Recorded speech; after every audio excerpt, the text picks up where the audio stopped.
Mad Barber Entertainment.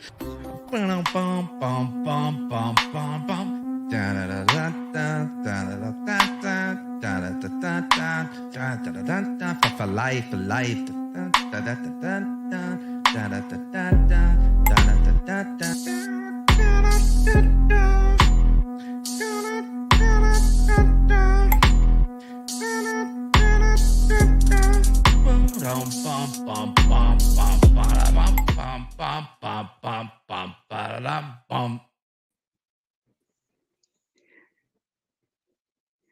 Hello, everybody. I can't hear anyone, so I need just a second to get my my screen to recover. Then I will distract everyone if you want. Oh, actually, you know what? It was perfect. As soon as you talked, my screen came back. It was so funny. Oh, I was like, all right, good. the video's almost done. We're going to kick Good. this off. It's going to be smooth. And then my monitor went completely blank and the sound cut out. That's the magic power. That's the magic power of floating head bagels. That's my magic power, you know? It works. Perfect. All right. So anyway, how's everybody doing tonight? Good. Usually I'm not on here because I have no idea what any of the stuff you guys are talking about. But we do have a subject that I could be of assistance. Awesome. And we will kick off with that topic. But what you been doing lately, Mr. Slenderdad? Work. Just work. Yeah, me too. I was in like 18 hours of training so far this week. And it's kind of cool, but it's a pretty technical new authoring tool that we're gonna use at work. Except it was really kind of funny to watch everybody when they started, because the way the screen works is it records a web app, and then it gives you the ability through HTML tags and all the objects on the screen to like change things around. So it makes training really easy because you don't have to go, oh darn, I want to hide this person's name on the database because we don't want to use a sample name like Harry Styles. We need to have a more normal generic name. Or, oh wow, the last time I took this recording, it was from 2018. So if I put it out, it's going to make it look like the training's really old. So I want to change the date. It was really, really kind of cool, but it was also weird to listen to everybody going, what's that? What's a div? What's an object? What's an attribute? What's a variable? What's a function? So it was kind of funny. So, I know some of those they words. haven't learned to code. Oh, yeah, definitely not. Because most of the authoring tools we use are very point and click now. So there's really no coding at all.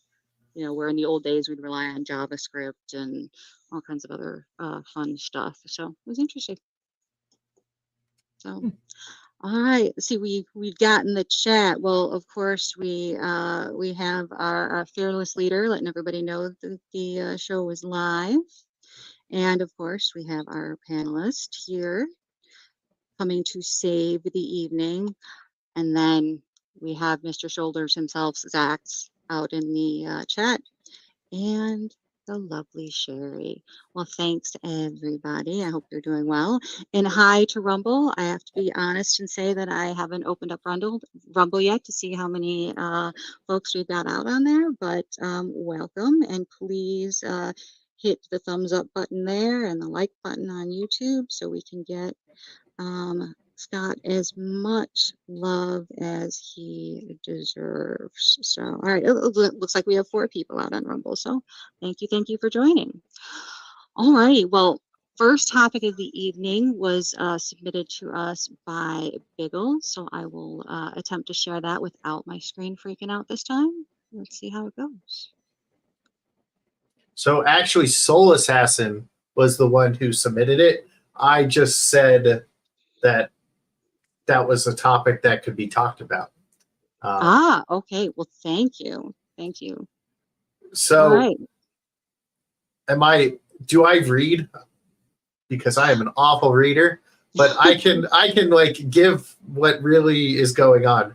So like E3 used to be this big gaming event, and everybody in like gaming people wanted to go watch this. And the big thing about it was like how the crowd would react to some of the stuff. Like there was a Batman trailer that they did one time, and during the Batman trailer, it looked like the game was starting to crash, and they're like, "Oh no!" And then Scarecrow comes out, and the crowd goes wild. The crowd goes crazy. So basically, since COVID, I don't know if I can say that word, so I'm sorry in advance, Don't Scott. worry. My bad. Since that I'm time, pretty sure that's acceptable now. okay, so since that time, there hasn't been any live things, and I forgot what month it was this year. But Sony, Microsoft, and Nintendo were like, "Yeah, we're not going to E3 this year," and everybody was like, "Well, who's going to go to E3?" And turns out no one, because now it is canceled forever. So you're never going to get those big crowd moments that made E3 great. Why people even watched E3. Now it is dead. And Wow. we no Hasn't this longer been get like a that. long time coming though? Like Yeah. So Nintendo basically, were the since like first to walk away, 2019, right? I believe so. So basically, they all like dropped out within like I think like a month of each other, and everybody was like, "So what's happening to E3?" And then they're like, "No, it's gone forever." So I guess I can. They're kind of doing their own. They're doing their own thing now. Like Nintendo does its own little. It's not E3. It's like one of the three. Nintendo Es. Direct. Yeah. Yeah. So they all have their own Sony stuff. does it, and they're just like they're cutting out the middleman, and I don't blame them. Yeah, and the Microsoft one is awful. They try to have people tell you, "Hey, we're gamers too," and you're like, "Shut up! No, you're not." But like the Nintendo one is really good. The PlayStation one's really good, and the Microsoft one is always like, "Okay, can we skip this?" I mean, did you watch the video game awards this year? No, man, I never watched that. Like, That was a whole parade of people going like, "Hey, we're gamers," and it's like, "No, Matthew McConaughey, you're not an effing gamer." Sorry. Well, so Tenacious D, Jack Black, right? Tenacious D has a song called "I Don't Play Video Games," and then he goes on. The entire song is about how much he likes playing like Red Dead Redemption 2 and Fallout 4 and stuff like that. But like, we know Jack Black plays video games. I don't know if he's a hardcore gamer, but he's definitely experienced video games. Now for a novice, how would you define a hardcore gamer? So a hardcore gamer, I have different definitions of gamers. Like, I don't like people who like to play only single player games. I consider them not like real gamers, because for me it's all about competition and stuff. But I guess if you play like the harder games where it's like actually hard and you're competing against the computer, sure, why not? But like, I call those game enthusiasts if you're like you really like single player games, and then I call like gamers the one that compete and talk shit to each other, or someone who has like 500 days of playtime on a World of Warcraft character or more, right? That is a hardcore gamer. Those are the people that like me. That don't want to leave the computer. Yeah, they just want to keep playing. There's cross sections. There's competitive gamers, which is kind of what you were referring to with the people who do the multiplayer, whether it be MOBAs or FPSs or any of the multiplayer competitives. I'm a pretty big nostalgia gamer. I can play the old King's Quest games, and I, when Nintendo decided that, hey, if you buy the Nintendo package, we'll let you play old Nintendo and Super Nintendo games. Like, I played the shit out of those things. I did too. I went back and hit F-Zero up, like 100% into F-Zero all over again. And so there's nostalgia gamers. There's the RPG crowd. They're a little weird sometimes. Hey, I play all the RPGs too, man. There's the masochists like myself who play Elden Ring and Dark Souls and just like suffering, like having a game just ruin their lives and fill them with rage and anger. There's 100 different flavors of gamer. But Yeah. a hardcore gamer is someone who like is kind of truly invested in it, actually, cares about the gaming community, cares about the direction that like developers are going, follows things like Unity and their shameless cash grab earlier this year, and like reacts to it and gets out there and kind of throws elbows in the community, so to speak. And Yeah, I'll say like one is like a friend of this channel that I know is Lethal Lightning. He is what I would call a gamer. He does all that stuff. He even reports on it, So there's that. So if my last video games were Oregon Trail and Wii Sports, I'm probably not a gamer then, huh? You could be someone who likes ahead. to game sometimes, a casual. You'd be a casual. Yep. Yeah, you are an entry level filthy casual at best. Yes. I didn't want because it's you. I didn't want to call you a filthy casual. But yes, you're a filthy casual. And that's absolutely okay. I even knew as a child that I didn't have the right mindset to play games, because anything that was stressful would just hit my anxiety too high. So like I could handle going to of course this was back when we had places you can go play actual large video games. So I would play things like Centipede and Cubert, stuff like that. Well, Frogger, the cutesy little games that it was no big deal if you got run over by a car, but anything that involved like coordination and lots of thinking and all of that, I just could not handle. Hey, gaming's not for everybody. I have friends that only play on easy mode, and I go, all right, casual. They're like, no, I'm a gamer. Okay, casual. That's okay. Well, I think the last multiplayer game that I played, and this is going back probably 20 years, is Disney had something called Toontown. Oh yeah, I played it. Okay, that my husband and I played that with and our kids also. Obviously they played, but they could barely read, but they could play all the different little activities. And it was really kind of neat because after it got to be about 10 o'clock Eastern, all of a sudden like you could tell that all the parents of the kids were the ones playing, because we could actually talk to each other and coordinate and get stuff done. So it was really cute. Yeah. That's always like I know my nephew plays with my like sister sometimes in the games that he can't like fully read all the words yet.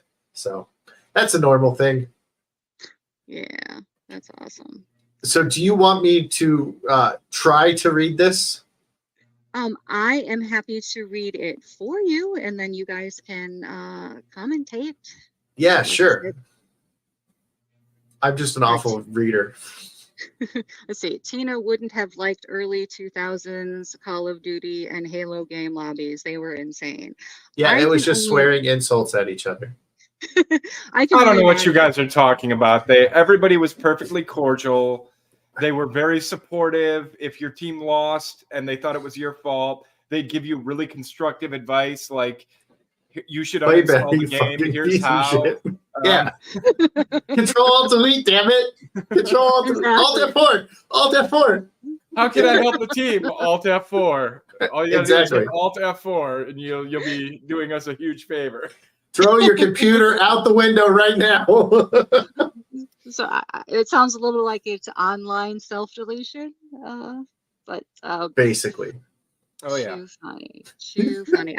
Mike, you know what? I did grow up though with my kids and my husband playing these games together, and it was really actually one time we went down to Orlando in the middle of the lockdown. So I think it was December of 2000. We were there for 3 weeks. It was the first time we actually were able to get our timeshare for 3 weeks back to back. It was a great thing, and of course everything was closed. But what the hell, we still drove down there because it was nice to spend 3 weeks in a place that you don't own and necessarily have to clean too much up after yourselves.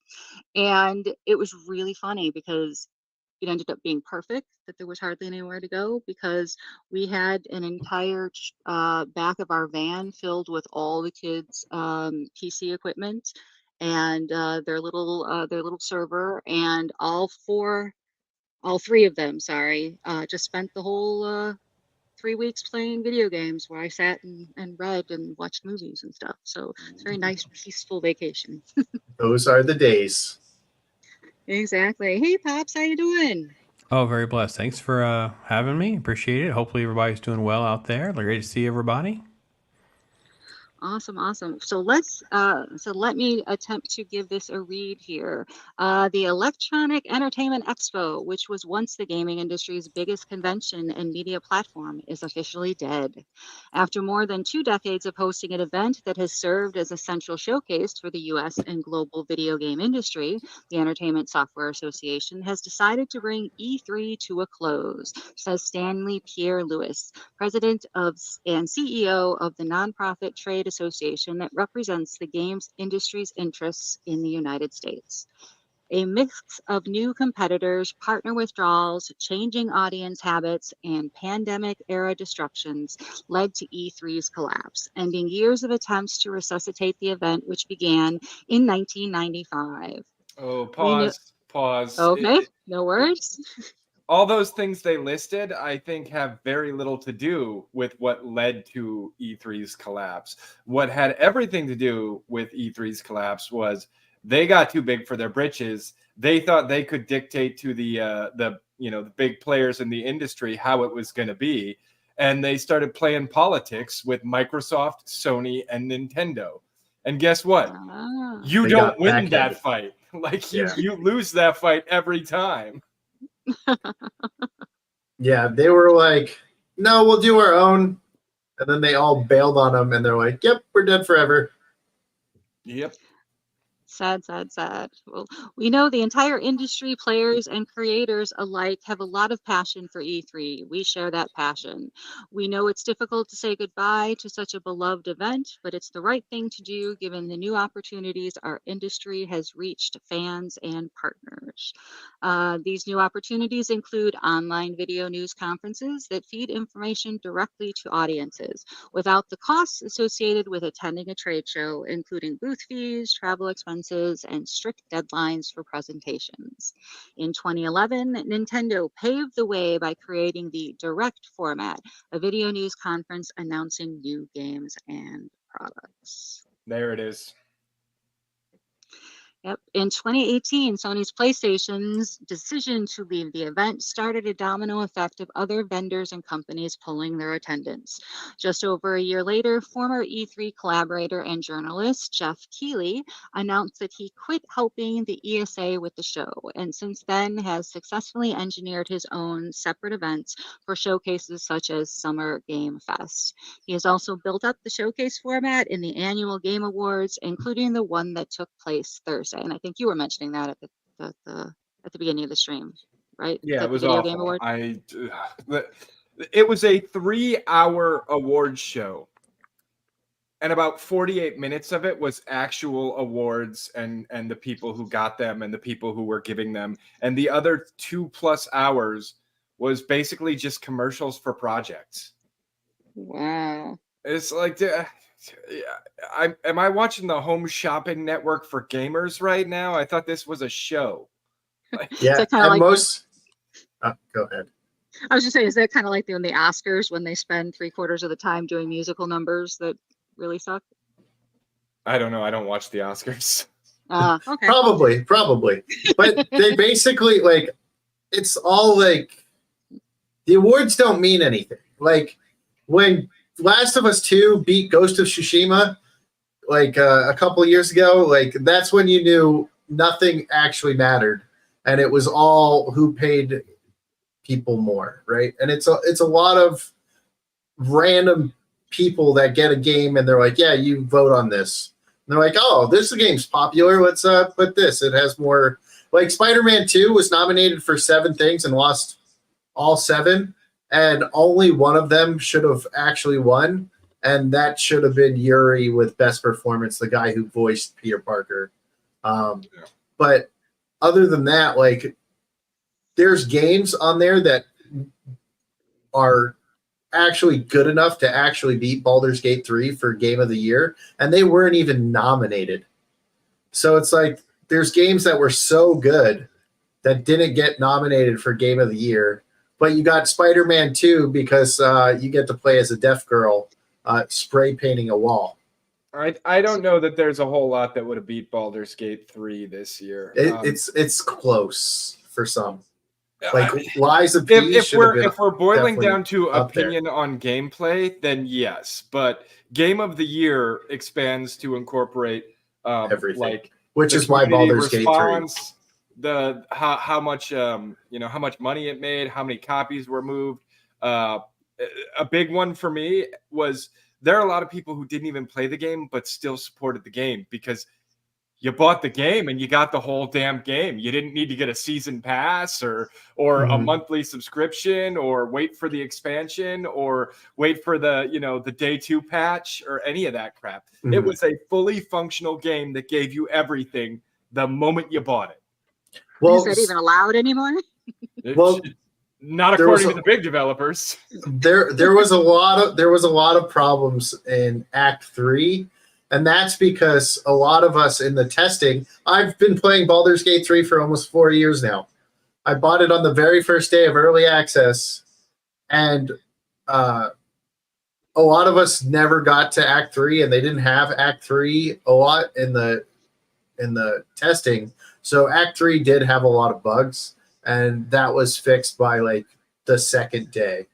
But there's also a lot of things in the early access that would have been way better than what they changed for the new one. But yeah, Baldur's Gate 3, there shouldn't have been anyone who could beat it, but there was games that were worthy of being nominated against it that weren't even on there. Oh, so yeah, that doesn't surprise me at all. I was just going to ask, like, I'm just, is there a group or how do they define what the rules are for them voting? Like we all understand, I think that, what the Oscars and Grammys and all, how does the gaming award sort of explain, like, is there a group of writers that vote, reviewers that vote? I mean, how do they determine who wins? Is it sponsored by a particular organization or magazine or something, or what determines the criteria? So the way I understand it, there's like 200 like random people from like all around the world that vote on it, but a lot of them don't. They have to play all the games, but they don't have to beat it. So some of them don't even get past like the first hour of the game, and they're like, okay, well, this isn't Game of the Year, or like, and some of them, like, there's games like Sea of Stars, which is amazing. It's probably one of my favorite games of the year. But in the first hour and a half, you don't have any combat. And then you get to really learn all the cool combat.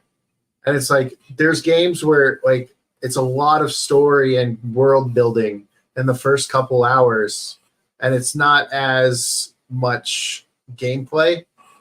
So a lot of people will see that game and be like, oh no, that's not in, like, that can't be it. So it's basically, they have to play the game. They don't have to finish the game. So some people only have an hour on the game.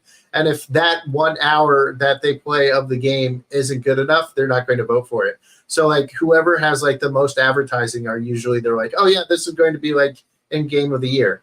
So that's why Spider-Man 2 was nominated for everything. You got to play the whole game. A great example of this is Dante's Inferno. If you'd asked me when I was 3 hours into that game, I'd have told you, oh yeah, this is fucking Game of the Year material. But then I finished the game and I was like, this is a steaming pile of dog shit. The first half was amazing. The second half, I think they did all in the week before release, because it's just little square rooms. Here's your win condition. Fight these guys using only magic. Jump to that platform. Here's your win condition. Kill 8 enemies without taking damage. Like, oh, that game fell apart so hard. Yeah, but see, they don't have to finish the game. They just have to have played the game. So they don't have, yeah, I agree. Baldur's Gate 3 is amazing. There's a lot of stuff that I wish they didn't change, but I think that was Wizard of the Coast telling Larry, and you have to change it. Probably. Rather than Larian Studios changing it, because Larian Studios just makes amazing games. I was just trying to frame the absurdity of the award show because it sounds like similar to other ones. Like, I mean, the Oscar voters don't really actually have to watch anything. They could just randomly Christmas tree the ballot or vote how their studio tells them to vote or whatever. I was just curious Yeah. on what the things were. That's all. I'm just Yeah. totally a noob when it comes to this kind of topic. That's all. So I didn't have anything to bring to Yeah, to the conversation otherwise. You Yes, are so right it's- on track, it's- Pops. It is yeah. very much like any other award show. It's highly politicized. I think the part that annoyed me the most is like every single person who was a presenter or involved in it, other than the devs, like they know nothing of games. The first lady on the screen, it's like, wow, you are reading that teleprompter hard, lady. You have no idea what you're fucking talking about right now, do you?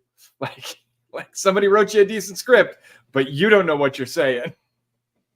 So she was just an attractive, moving. An attractive woman in a nice dress reading a teleprompter and making the weirdest hand gestures because she didn't know what to do with her hand. I mean, what? It's, Too crazy. Well, let's see what else we've got here in the article. Recent E3 shows including the final in-person event in 2019 allowed attendance by the general public as an effort to increase buzz. The pandemic further exacerbated E3's woes as quarantines forced several game publishers to adopt the online news conference format to varying degrees of success. In an interview with the Washington Post, Pierre Lewis seemed well aware of the circumstances that hurt attendance. There were fans who were invited to attend in the later years, but it was really about a marketing and business model for the industry and being able to provide the world with information about new products. Companies now have access to consumers and to business relations through a variety of means, including their own individual showcases, which you guys mentioned earlier. Before E3, video games were showcased at the Consumer Electronics Show in Las Vegas. I actually went to that once, but the industry was pushed to the sidelines. The ESA created E3 as a trade show for retailers to meet with game publishers and creators. At that time, as an industry, we understood the power games have. A lot of others didn't appreciate the important role that our industry plays in the innovation sector in creating serious expressions of art and contributions to the economic growth. It grew to a massive multimedia headline creating event. Nintendo, Sony, Microsoft showcased the Wii, PlayStation 3, and Xbox 360 consoles, respectively, during an electrifying 2005 show, which I'm assuming this is an image of. and again, I'll provide the counter argument here. Anime conventions, comic cons, like there was a way to keep E3 alive and keep E3 thriving. All the excuses that they're listing out here, why are none of those other conventions falling under like that? Mhm. That's a good I mean, point. I mean, arguably anime people, weebs like me, like we are the most socially awkward, not wanting to be around other people, individuals on the planet. And yet they all, make their pilgrimage to Harajuku, the mecca of anime, when the cons are in town. Like, this didn't have to die. They killed themselves. This was a suicide. Yeah, one of the biggest things about E3 was like the behind the scenes videos where people are like, "Oh, check out this new game they have that they don't like that they wouldn't show on the main stage." It would be the people behind the scenes, and once they had no people, it's like no one gives a shit about E3 anymore. Yep. gotcha. Which is interesting because, like, for San Diego Comic-Con, even though both DC and Marvel pulled out, they still held the event. They just needed different presenters at Hall H. So again, I don't want to be the noob here, but this didn't happen after 2021. Is this possibly just them not being able to get any sponsors anymore? Like it just the pandemic killed it, and now basically they just perceive that no one cares enough, and whatever it is for dealers or sponsors, nobody wants to be a part of it anymore. Well, the three biggest names in the industry were like, "No, fuck you guys, we're gone." Yeah. Okay, yeah, I don't even think sure it's a matter of not being able to get sponsors so much. It's a matter of they don't have anything to show anymore. Okay, Like, fair enough. I get you. I get they what you're don't saying have now. a show. Yeah. So. Yeah. Well, I mean, it's funny we do this because we actually had a Comic-Con without comic books. Like the big two didn't go, and I was a little bit shocked that if it wasn't San Diego Comic-Con, I'm not sure they would have survived. Like if it was any other show, you just wouldn't have the show that year. But anyway, that was all. I don't know much about all this. I'm learning, so I appreciate the context. Yeah, that was a really good question. So sometimes the show introduced the public to gaming's biggest personalities, making household names of developers and company executives.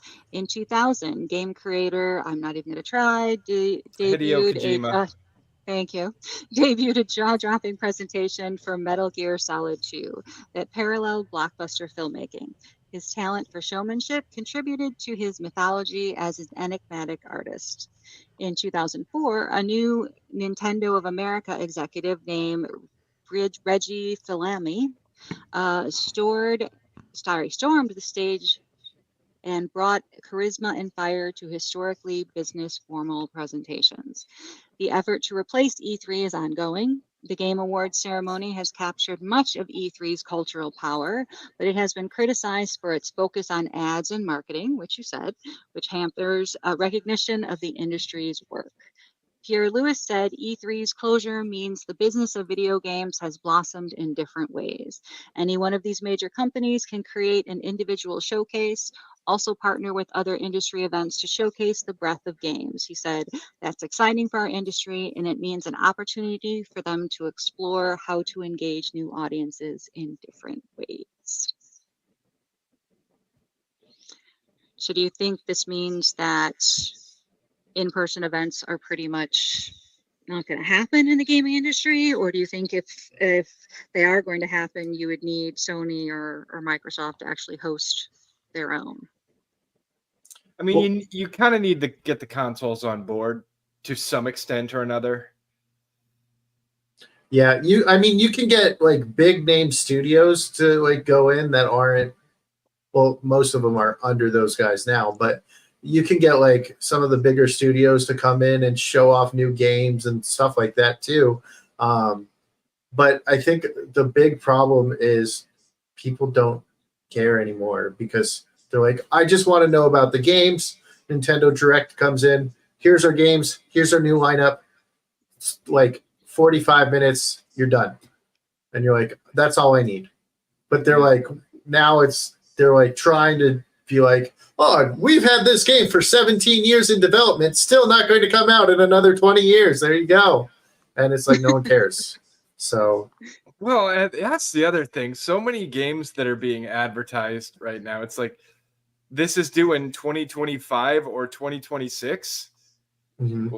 Why the hell are you showing it to me in 2023? Like, that hype train's going to run out of fuel well before it reaches the station, my friend. Yeah, especially if you start hearing like bad things about it.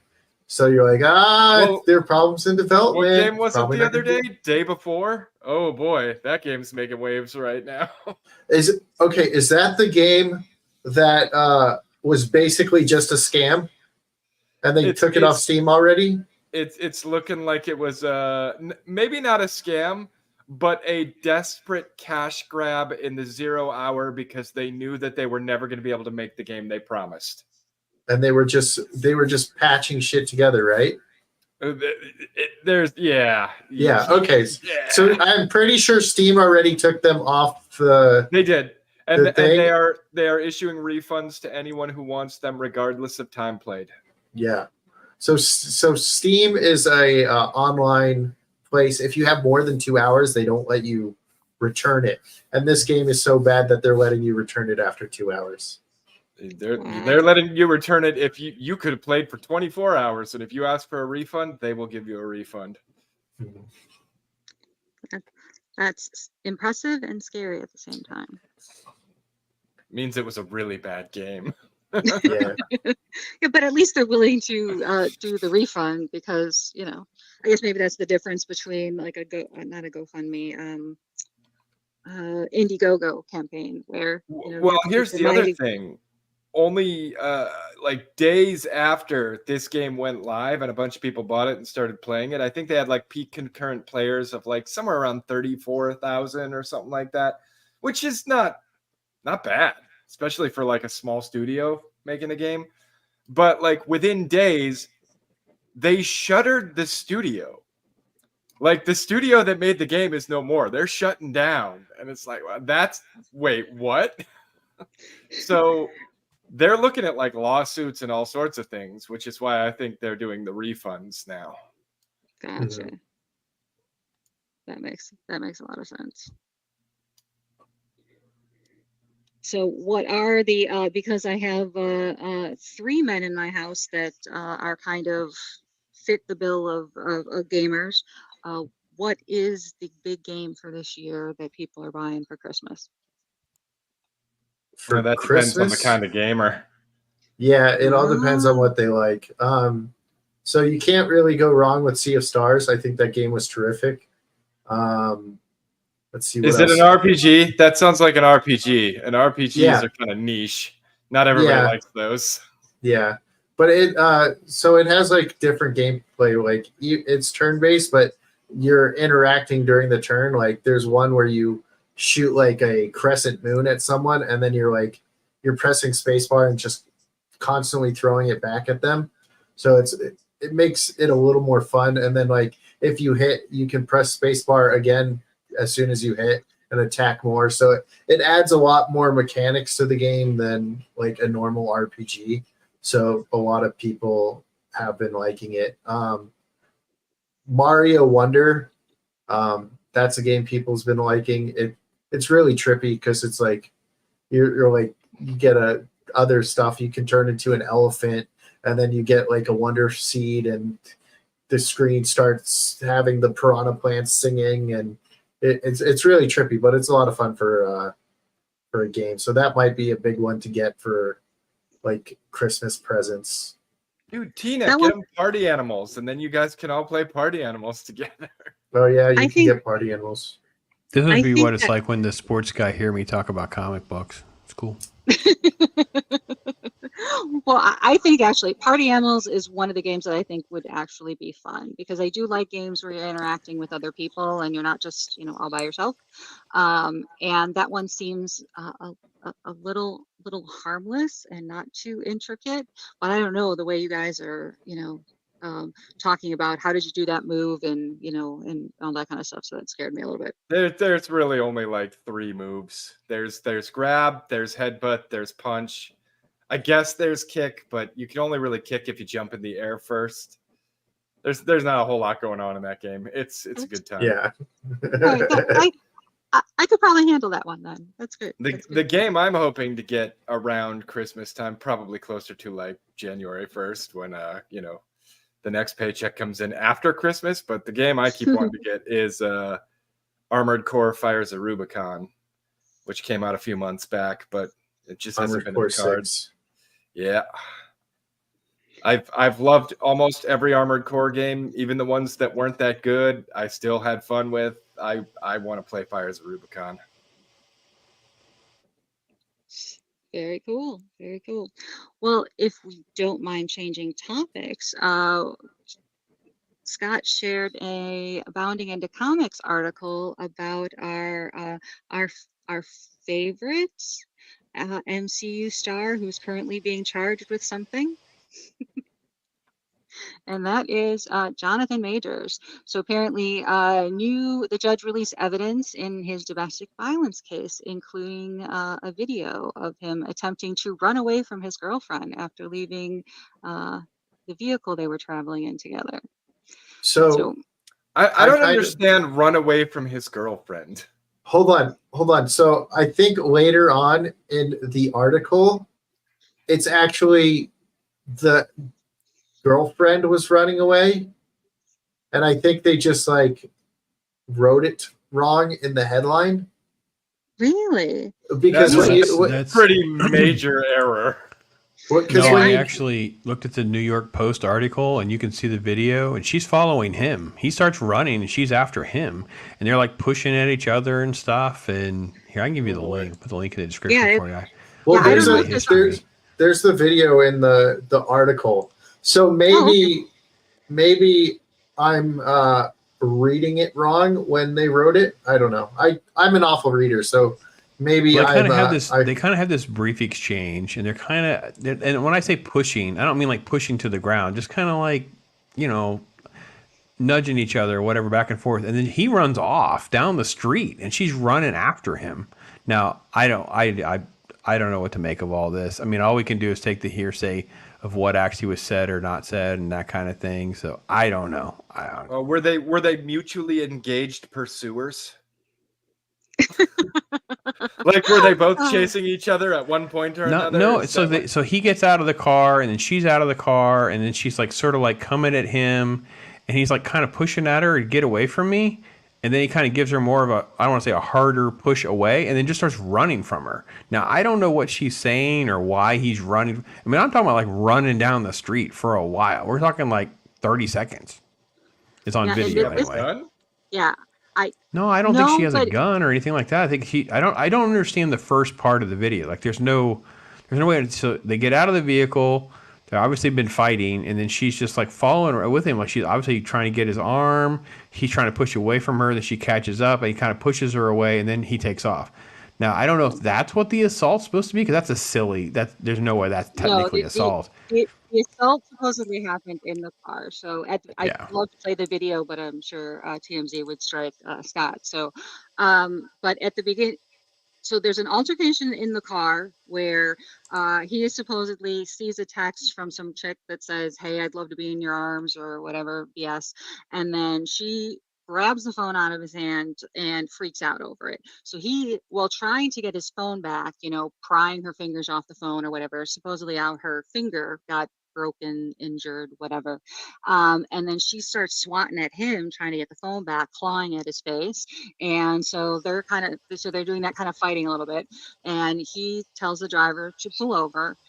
And that's what you start to see at the beginning of the video, is him getting out of the car. And then you see her get out of the car, and you see him pick her up and put her back in the car and then start walking away. Well, she gets out of the car and starts following him. He literally starts running, which is what this image is here. He starts running from the middle of the street onto the sidewalk, and this is a corner, and he starts turning the corner, and she is chasing after him.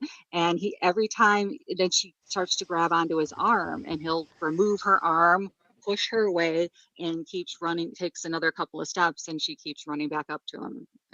And then the video ends. So I don't know if the article does any. Why is it that when a woman hits a man, claws a man's face, does all sorts of things that are unwanted touching to a man, it's empowering, but when a man like tries to stop a woman from doing those things to him, it's assault? Yeah. It's I'm not saying he's a great guy. He's an actor. Mm-hmm. He's in Hollywood. He's probably kind of a shithead, like most Hollywood types, with the exception of maybe Keanu Reeves, because he's breathtaking. But most of them are kind of shitty people. So I'm not saying he's like without sin or anything, but why are we so quick to blame him and just ignore the shit that she did? Yeah, well, let's hear how Bounding explains the incident. Recorded on March 25th at roughly 12:41 a.m., the 4-minute video begins with two vehicles pulling up and stopping at a stoplight. The left one contains Majors and Jabari. After being stopped for roughly 30 seconds, though cut for length, the video's timestamp confirms the amount of time that has passed. The pair can be seen having exited the vehicle at the stoplight, at which time Major attempts but fails to physically put Jabari back into the car. Roughly 30 seconds later, Jabari can be seen exiting the vehicle once again, at which time the pair begin to hold hands as they are making their way toward the neighboring sidewalk. That part I didn't see. However, after a brief exchange of words, Major appears to make an attempt at fleeing from Jabari's presence, pulling himself loose from her hands before proceeding to run down several Chinatown streets, to which his ex-girlfriend responds by giving chase. At one point during the chase, Jabari encounters a group of individuals leaving a nearby building, all of whom take notice of her panicked state and proceed to reach out to her. But before anything can be done, Majors reappears, walking past the group back toward his original destination, at which time Jabari bids farewell to the group of Good Samaritans and resumes her attempt to speak at the Ant-Man and the Wasp Quantumania actor. Notably, the pair's driver at that time testifies on Monday that during the alleged incident, many things were happening. I had the feeling the girl had hit the boy. He was trying to get rid of her, speaking in his native tongue through a translator. He was saying, "Leave me alone, I have to go." He was not doing anything, added the driver. She was doing everything. A second video was released, taken via police body cam upon their response to the 911 call made from Major's apartment that same morning, showing Jabari supposedly lying drunk within his bedroom closet. The release materials also include an apparent audio recording taken by Jabari during the incident, which occurred 6 months prior to the actor's March 2023 domestic assault arrest, in which Majors can be heard not only belittling her, but also demanding she support him because he's a great man. Now, it's interesting that everybody's going to focus on the fact that he belittled her verbally because he's got a big ego. And they're going to ignore everything they saw in the video with him trying to run away from her. So I don't This know. is the problem with one party on another recording too. It's like you heard what she wanted you to hear.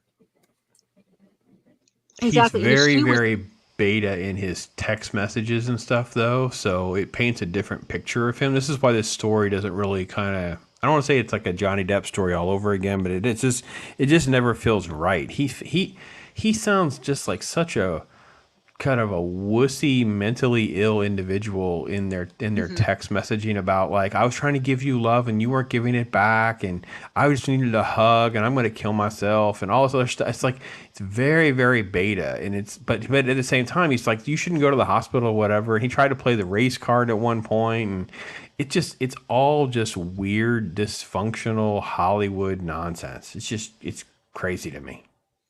So that part's when she was chasing him, right? Yeah. So that's what I read, and that's what I thought was what the title was wrong about. Gotcha. So I apologize. Nothing to apologize for.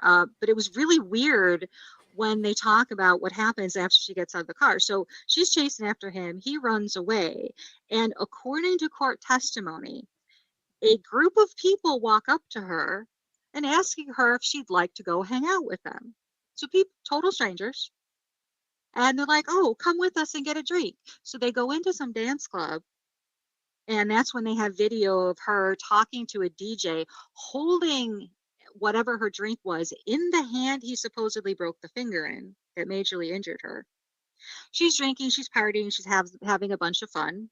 Well, I don't know where Majors goes, but he doesn't go home to his apartment in New York. And so after she's done out partying with those people, she returns to his place where apparently she has a key to get in. She takes a sleeping pill, opens up some alcohol, starts drinking, and it looks like she might have trashed the place a little bit because the place looked disheveled, according to the police officers. Well, he comes home at like 3 or 4 in the morning, and he finds her passed out. You know how some bedrooms have where you walk through the closet to get to the bathroom? Mhm. So they explain that that's kind of like the scenario where he finds her passed out, on the floor in the closet. And apparently earlier in the evening, she had threatened to commit self-deletion.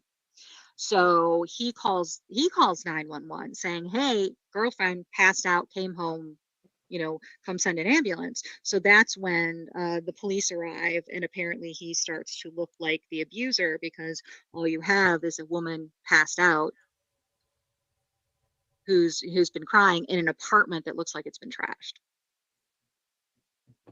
Her injury is literally the x-ray of her right middle finger, which was bruised and had a hairline fracture. That's the extent of this assault.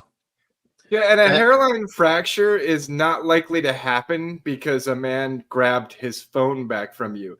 A hairline fracture is much more likely to happen Oh, I see. because in his attempt to grab his phone back from you, you wouldn't let go and started pulling back. And when you finally lost your grip on the phone, your hand slammed against the car window or door.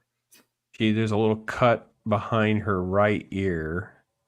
Anyway, it's nuts. And his message is because she goes out, she gets completely wasted. This is the bottom of one of the other articles. It has the transcript of things of what this voicemail is, and he's basically like, you're disturbing the house, man. You come home drunk. We have a plan. He keeps referring it to we have a plan. And it's like, I'd like you to get to the point where your friends know what job I'm on and go, oh, I think Grace is going to be out of commission. Get me? And she's like, yeah, I won't. No. Do you understand? Like, there's a team, there's a unit, that kind of thing. Do you get what you're doing here? And she's like, I know, I shouldn't have gone out. I'm sorry. It's like, just, let's lay this out for a minute. And he starts going through like, I'm not being, the jerk here. I didn't ask for it. I'm working. And she's like, the woman supports me, that I have support. I work that. And that needs to be a great woman, make sacrifices the way the man is making for her. And ultimately, last night, 2 nights ago, you did not do that. Like, he's like trying to lay out, like, we had a plan, agreement, the whole thing. And it's like, Dude, so he's looking for a partner. She's looking to party. Yeah. And she's going out with these crazy friends, getting completely wasted, jacked out of her mind, and then comes home creating all sorts of chaos. Yeah, this is a very strange. I hate comparing it to any other story because each one needs to stand on its own merits. But this is over on Variety. Who's the other folks. kid who was in? He's not a kid anymore. I mean, he's a grown ass man, but he was in like Superbad, and he was in the one about the Wall Street guys. He's kind of a fat guy. Jonah Hill. Yeah, Jonah Hill. He had like the same issue when he was dating that surfer chick. Like, they were looking for different things in a relationship, and they could not come to terms that were, amenable to a partnership. So yeah, and everybody I don't know why it's always for it. Yeah, I don't know why it's always the guy's fault when he's like, this isn't what I'm looking for in a relationship. Like, that's okay. Well, and listen, even if I got to be honest, even if he did this, it's her finger and a cut on her ear. Is this an assault case that warrants the man's destruction of his career? Let's just take the Marvel job, for instance. Like, listen, I think it's all garbage and the movies are crap anyway. But reality is it shouldn't warrant the guy losing his job for whatever bickering or fight they had. She literally has a crack in her finger and a cut on her ear. Even if I presume that she did those things and he's a skeezy, horrible human, that is hardly the assault level that we have in other cases, too, though, right? Like, she did quite a bit to him, and yeah, I don't think he countersued her or not. Did he countersue her? I don't know. Did he?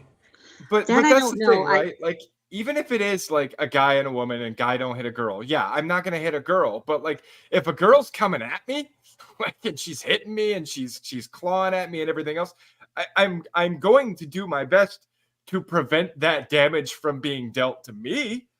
And if she gets hurt when I grab her hands to try and keep her from hitting me or clawing at me, and like it bruises her wrists or something, like that's not assault, that's self-defense.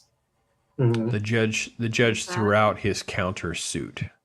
Of course the judge did. I'm sure on very viable grounds too.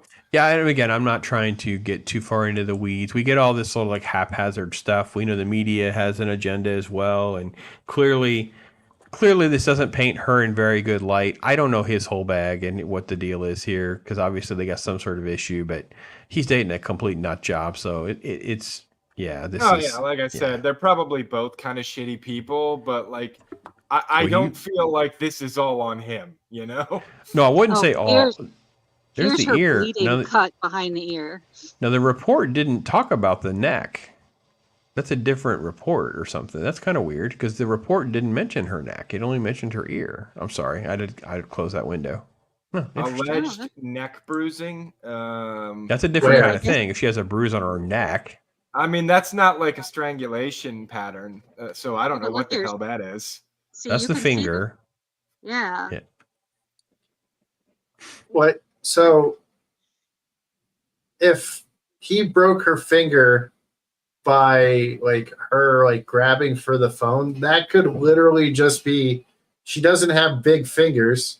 This dude's got big hands. You grab the phone, he grabs the phone out of your hand, and he could have, and because it's the middle finger, it could have got like squished like this, and it just kind of broke it.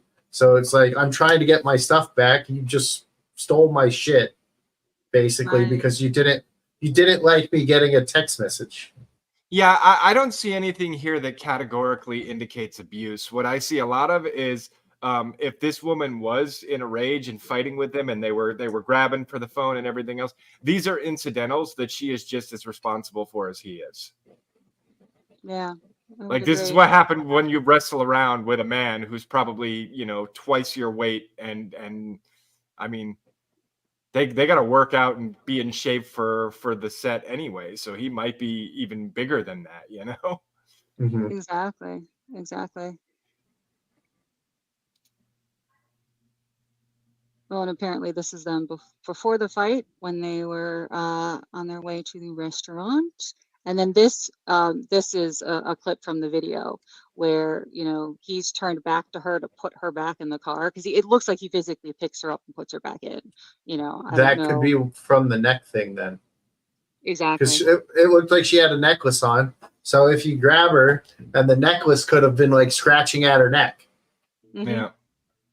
Absolutely. And like, And then and why is it that every time that a guy is having a fight with a girl and he's like, I'm going to say something or do something I'm going to regret, I need to just walk away from this, why do they always have to follow? Like, let him walk away.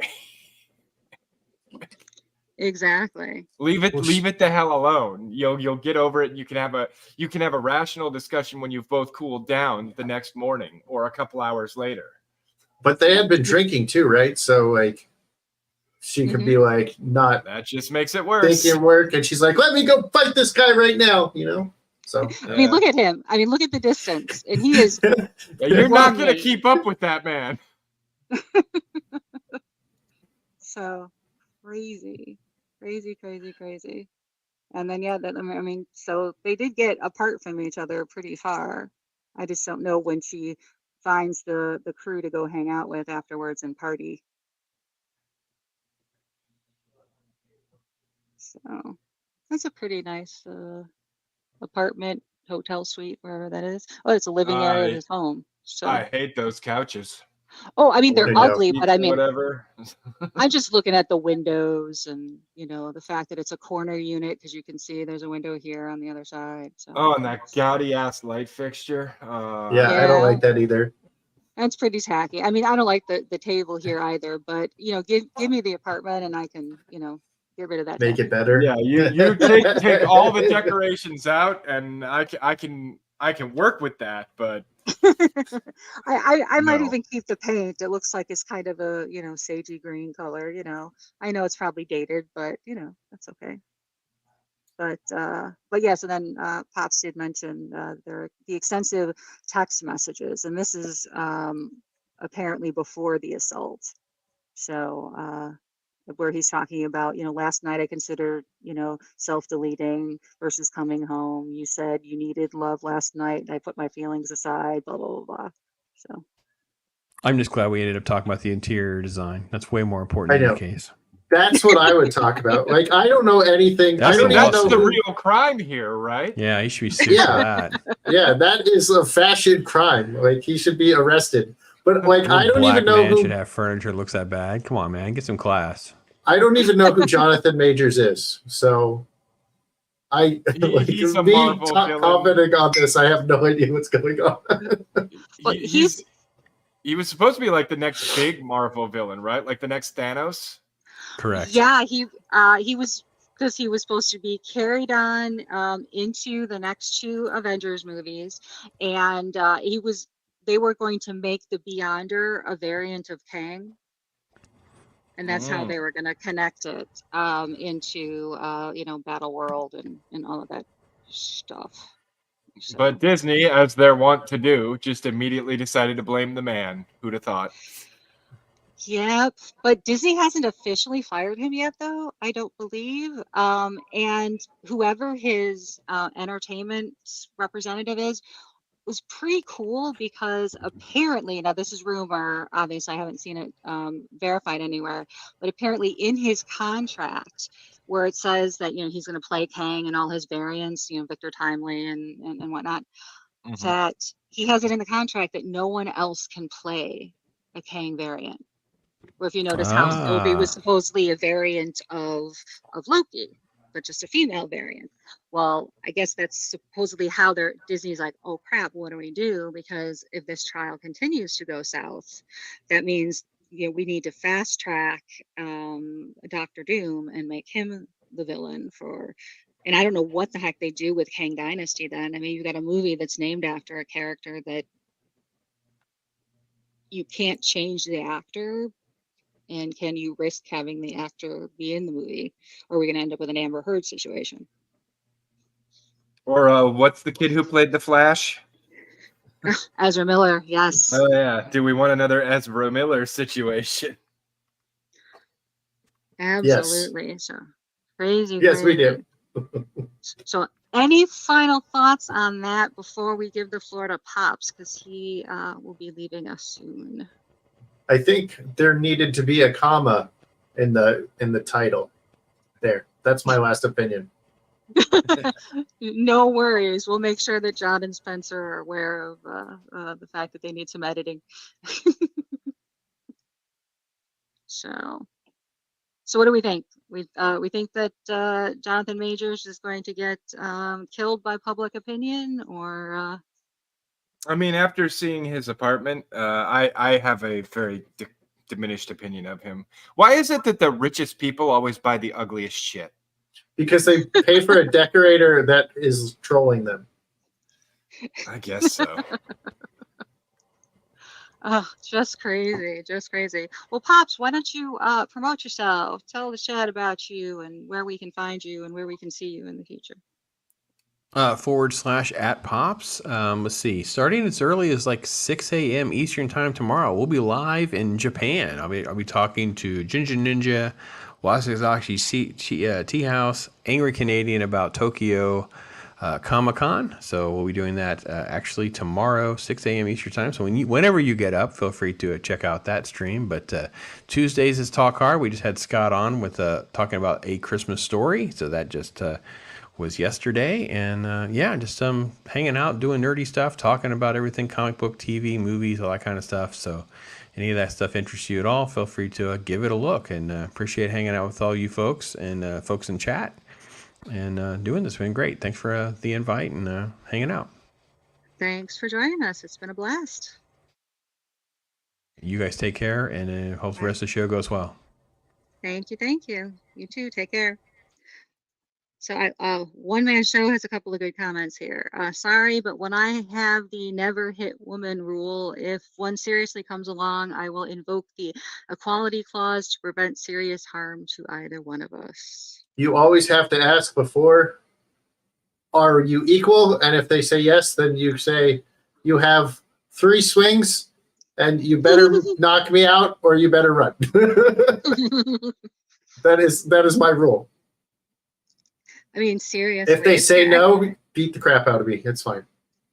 Well, honestly, I mean, my boys are both in college, and they said that it's terrifying. You can't ask a girl out. You can't just walk up to somebody you don't know, or maybe somebody that you meet at a party, and because if you ask them out the wrong way or compliment them the wrong way, then all of a sudden you're being charged with assault because apparently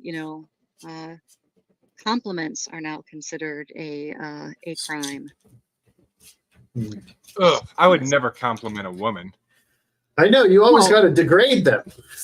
What are you teaching your boys? I'm just kidding. Dude, you cannot try and pull down a woman who is out of your league if you don't take her down a few pegs. If you keep building her up, she just gets farther out of reach. Yeah. Oh, too funny. So let's see. Marvel Disney has steadily dug its own grave. No way could the Beyonder be a Kang variant. Yeah, I unfortunately was more of a Moon Knight, Daredevil, type fan. So I didn't really know that side of the the comic characters. So, all right, well, we have a couple of other topics we could chat about. So let me know what you're interested in. One is a lawsuit that Panera Bread got for wrongful death. We have Elon Musk preparing to launch his own university. Or that Twitch now allows artistic depictions of nudity. Oh boy, yeah, that Twitch on prawn. It's basically a Exactly. prawn site. Yeah, the Twitch thoughts just keep finding ways to get around the terms of service, don't they? Yeah, it's like, here are my boobs. You just can't see my nipples. Yeah. Thank you. And every time you Now donate give me bits, money. I'm gonna shake my boobs. So It's and the worst part is you only have to be 13 to be on Twitch, and there's these like naked girls on the website. Like, Twitch was a gaming thing, and it got taken over as soon as Amazon was like, this is all you need to get money from us. And they're like if they're advertising their OnlyFans in their description and their About Me on Twitch, they probably shouldn't be on a channel that has 13-year-olds. I was going to say that's insane because I mean, my kids absolutely were on Twitch for quite a long time. So, and I just assumed they were watching people play video games just like they used to do on YouTube. So I, as a parent, whoops, obviously screwed that up, didn't I? See, this is why you've got to pay attention to the new technology because, yeah, I never did a whole lot on Twitch either, but I've always known about the Twitch thoughts because I've kept up on what's going on that platform. Yeah, I obviously missed it. I mean, I figured not having girls, I didn't have to worry too much about Instagram. I mean, we gave them the speech about the fact that, no sharing naked photos or dick pics because, it's considered child porn. So, but I didn't think about checking out Twitch. So. Oh, and you see that the last sentence where it says, however, blah, blah, blah, blah, blah, blah, blah, blah, blah. Well, there was a girl who actually did that on Twitch, and they didn't even suspend her. After 2 weeks of people complaining about it, she deleted her own account, and Twitch was like, we suspended her for a day. That's insane. That's insane. All right, well, let's hear what Twitch calls artistic nudity. Twitch, the Amazon-owned live stream platform popular amongst gamers, announced changes to its policies under which certain types of sexual content that were prohibited will now be allowed if appropriately labeled. Under the new rules, artistic depictions, meaning they are drawn, animated, or sculpted, of fully exposed female presenting breasts and or genitalia or buttocks, regardless of gender, are now okay if creators label the content as containing sexual themes. However, fictionalized sexual acts or masturbation remain prohibited. Wait. So I can basically draw porn and put it up on Twitch? Sounds like it, and they said, where was it? They said animated.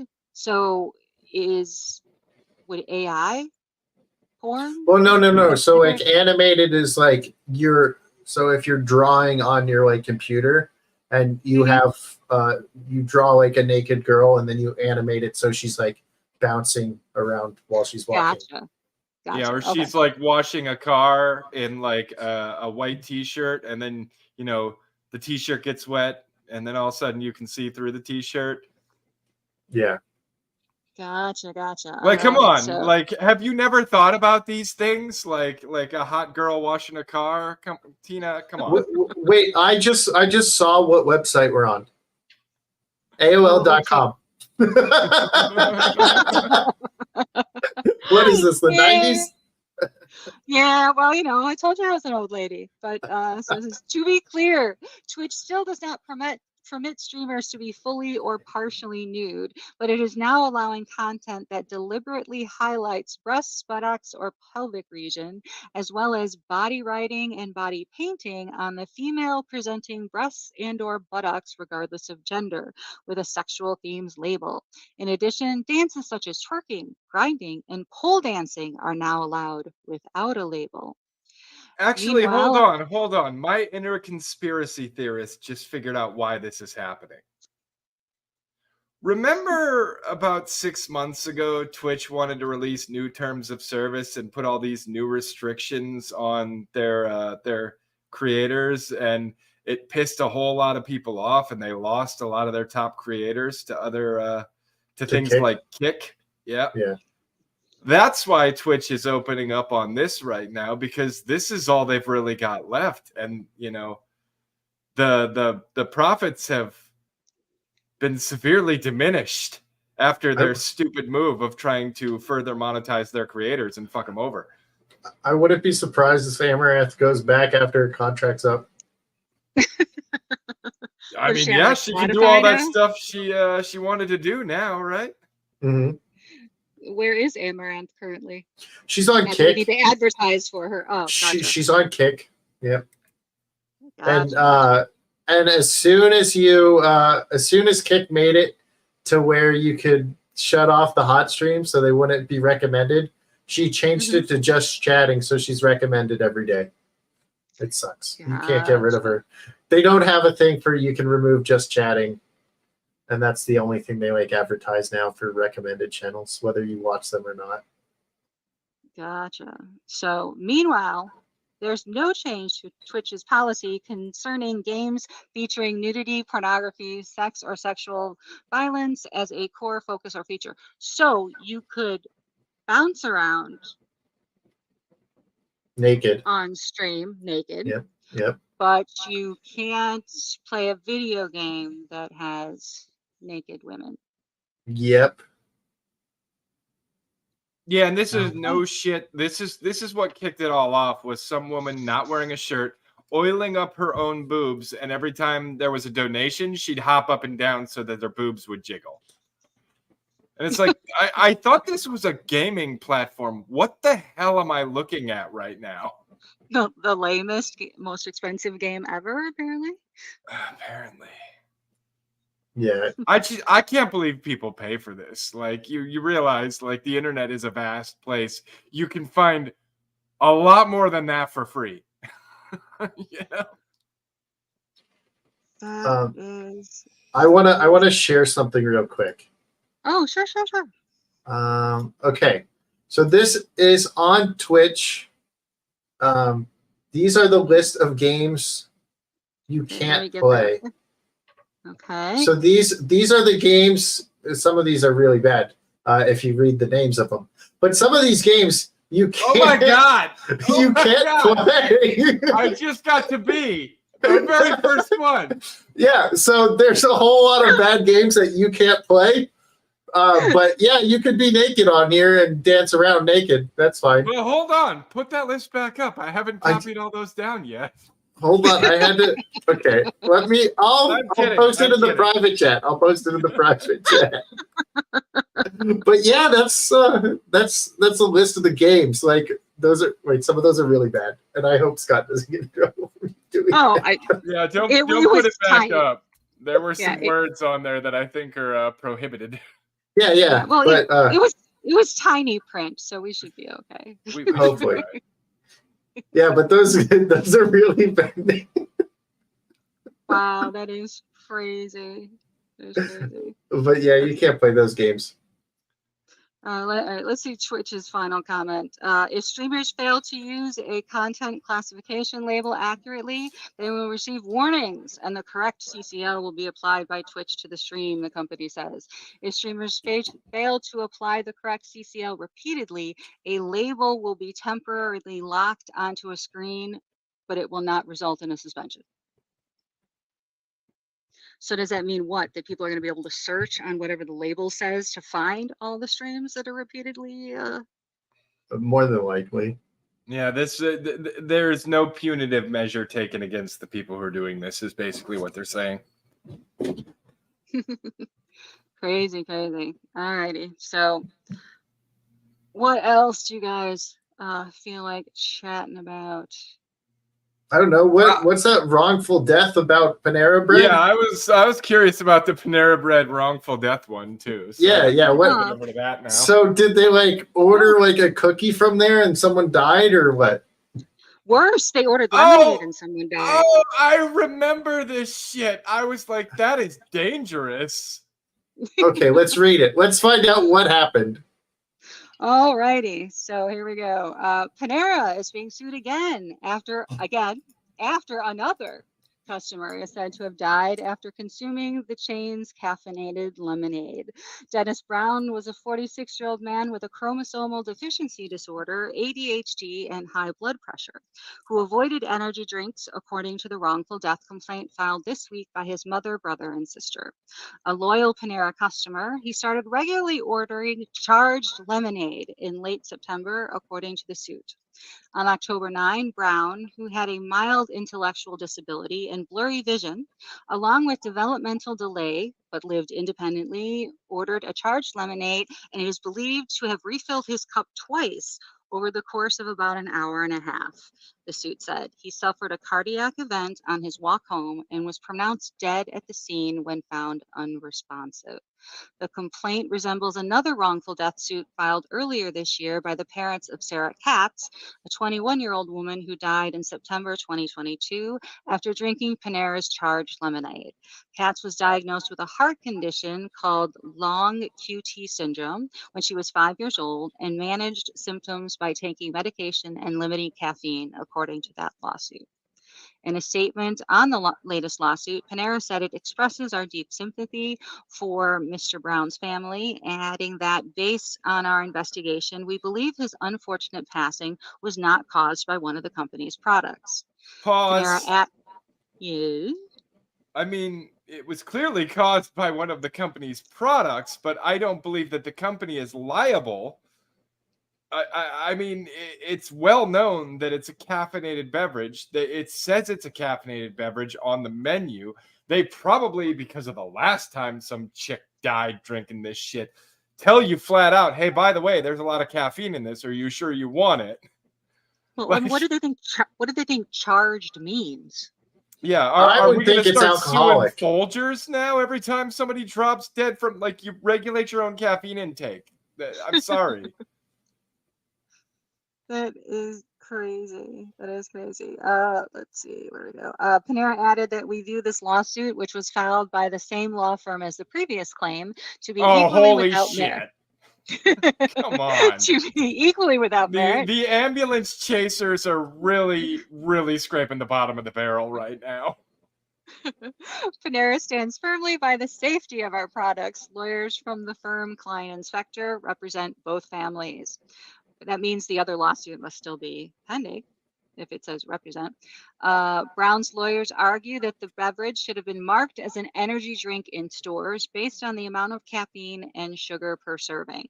But the self-serve beverage was not labeled as such and was sold alongside non or less caffeinated drinks, according to the suit. Panera charged lemonade is a juice beverage marketed to children and adults alike, the suit claims. This marketing is especially dangerous to a vulnerable population, children and adults who would reasonably believe the product was lemonade and safe for consumption, according to the complaint, which added that the beverage is also dangerous because it is mixed on the premises by employees, so its caffeine content is not strictly controlled. All right, so here's the thing, right? Then sue the FDA.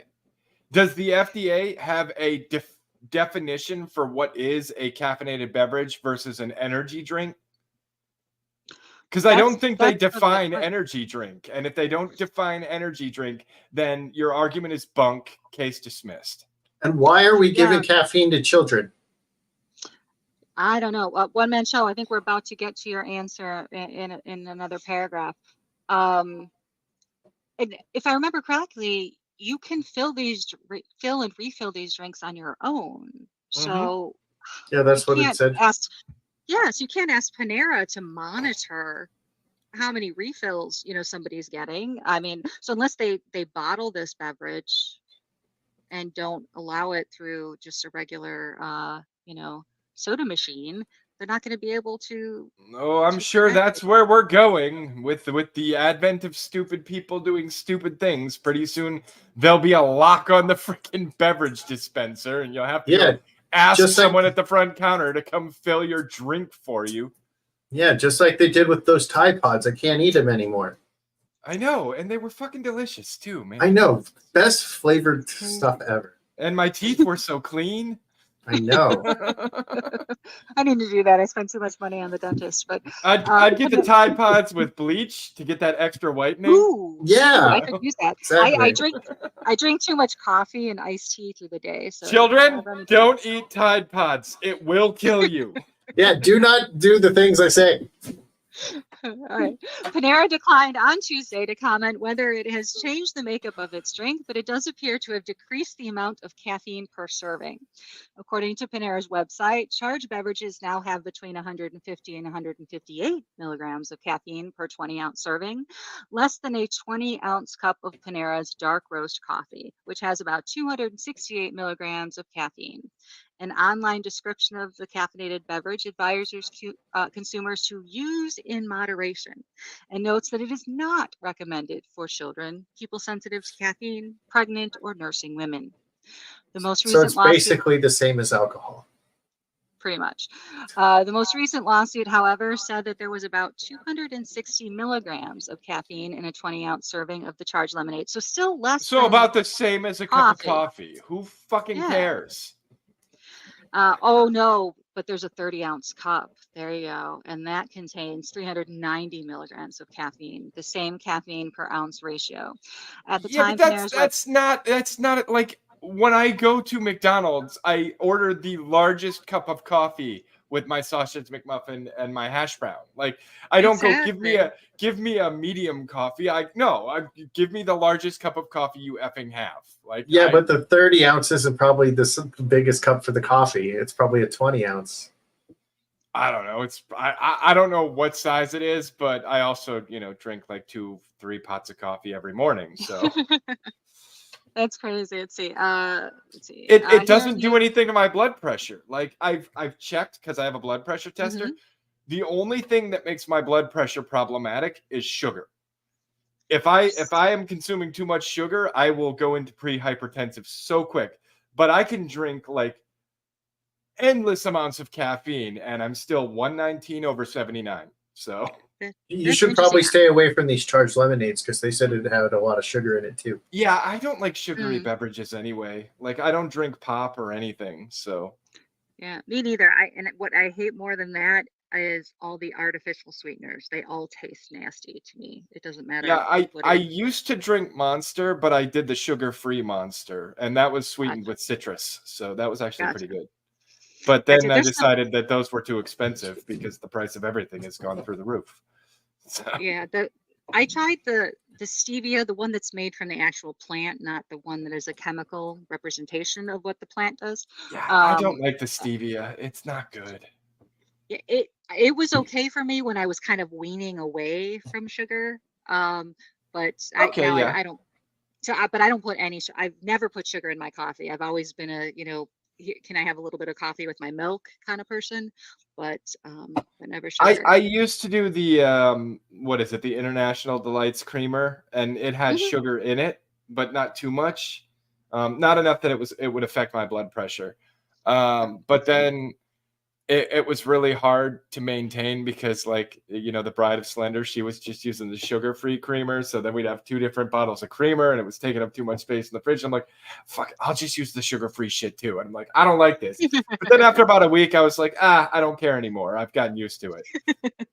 Yeah, I finally weaned myself off of that, both the sugar filled and the sugar-free creamer. So now I'm just straight skim milk in my coffee, but then I don't get a particularly dark roast coffee to begin with. So I'm a pretty mild person. Whereas in Mr. Bojan, he's one of those I'd like some coffee with my sugar kind of people. So I used to be that way. I've slowly adjusted. So I'm middle of the road now. I just eat straight powdered sugar from the bag. Well, the other thing about like the nice thing about cutting sugar out of like every other aspect of my life is if I cut enough sugar out, that's like one more Reese's peanut butter cup I can eat that day. There you go. So like now I'm up to like I could probably eat like 8 Reese's peanut butter cups in a day. Well, it looks like in the UK that there's some real idiots there and legislation as a result. Anyone below the age of 18 needs to show proof of age when purchasing energy drinks because someone downed 30 cans of Monster in less than 24 hours. 30 cans. Okay, it says like don't even do more than 3. Yeah, they recommend no more than 3, 2 if you're drinking the really big cans. But like when we were on the ship, we decided we were all gonna stay up and play Magic the Gathering because what the hell else are you gonna do when you're deployed? Mm-hmm. And we were drinking Monsters because it was like the last day. We were returning to home port. We were all gonna go see our families and everything was gonna be awesome the next day. So we're like, let's just party. Let's pull an all-nighter and play fucking Magic and cards and poker and spades and all that stupid shit we've been doing to keep ourselves occupied. And we'll just drink Monsters to stay awake. I drank like 6 and oh my God, I felt so sick. It was bad. I could not imagine drinking 30 cans. I can only imagine. Well, thankfully, just in case anyone was worried about the amount of caffeine they should or should not have in a day, according to the U.S. Food and Drug Administration, healthy adults should be able to safely consume about 400 milligrams of caffeine each day. And healthy adults is in quotes. Yeah, and since I'm Exactly. I'm 6'3", 200 pounds, I could probably consume like 450 to 500 milligrams, no problem. There you go. There you go. And I can't have more than 100 grams or milligrams. Are you sensitive to caffeine? Oh yeah, I can have so I have a red Solo cup here. I can have about like that much of an energy drink a day, or I'll be like, I can drink 3 cups of coffee and take a nap. So yeah, I can't have any. Yeah, no, Mr. Bojan and my younger son have no problem. Well, actually, the problem they have with caffeine is it makes them tired, and I guess their doctor said that it's their ADD makes caffeine have the opposite effect. yeah, So that makes them tired. Yeah. So Interesting. I've never thought of that, but that happens to me sometimes. oh, Adderall makes me hyper. But here's the thing, right? Like suing Panera Bread over this shit, it's stupid, right? It's just fucking stupid. 99.9% of the population will never have a problem with this. You know there's caffeine in it. If you are part of that 0.1% of the population that has a problem with it, and you know you have a problem with it, then manage your own fucking medical condition. It's not on Panera Bread to do it for you. Exactly. It's crazy stuff. So, alrighty. Well, that let's see. That's pretty much about it. Chicago Film Critics Association gave out some awards. If anybody cares. Sure, let's go over them. Let's do it. All right. Yeah, we won't read the article. Let's just look. Do we have to talk about Chicago? I hate Chicago. Well, actually, the only time Chicago is mentioned in the entire article is just to say the awards occurred there. So you know what I dislike even more than Chicago is people from Chicago, especially people who live like near Chicago and they act like they're from Chicago, but they live just outside Chicago. I'm kidding. I grew up in Chicago. I'm allowed to say I'm Chicagoan. What about the people that are Cubs fans? What are our opinions on those? I mean, I'm a Cubs fan. I'm sorry. I'll go away now. It's okay, Bagels. Most of my dream team has been traded away, so I can't really say that I'm too happy right now. And they also fired Grandpa Ross, even though I know he wasn't the best coach in the world. He was like he was becoming the next Mr. Cub, so I was a little sad.